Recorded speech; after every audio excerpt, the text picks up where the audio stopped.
अस्सलामुअलैकुम नाज़रीन, JN news HD के साथ मैं हूं नाइला भट्टी। नजर डालते हैं आज की अहम खबरों पर।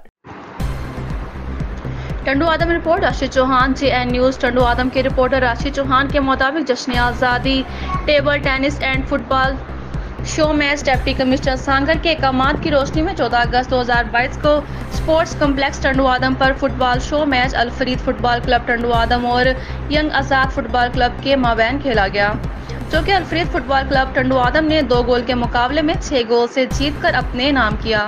Table tennis show match Syed Zuhaib Hasan और अवैस कमाली के माबैन खेला गया।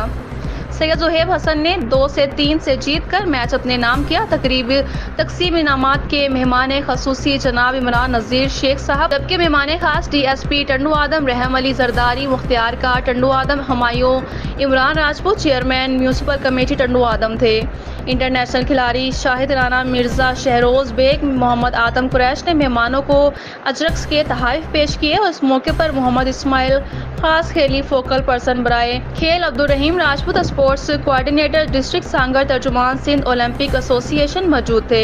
मेहमानों ने टीमों में ट्रॉफियां, इनामात तकसीम और तमाम मेहमानों ने स्टेडियम पर अपने दस्ते मुबारक से पौधे लगाकर शजरकारी मुहिम का भी इफ्तिताह किया। Rashid Chauhan, press reporter, JN news Tando आदम।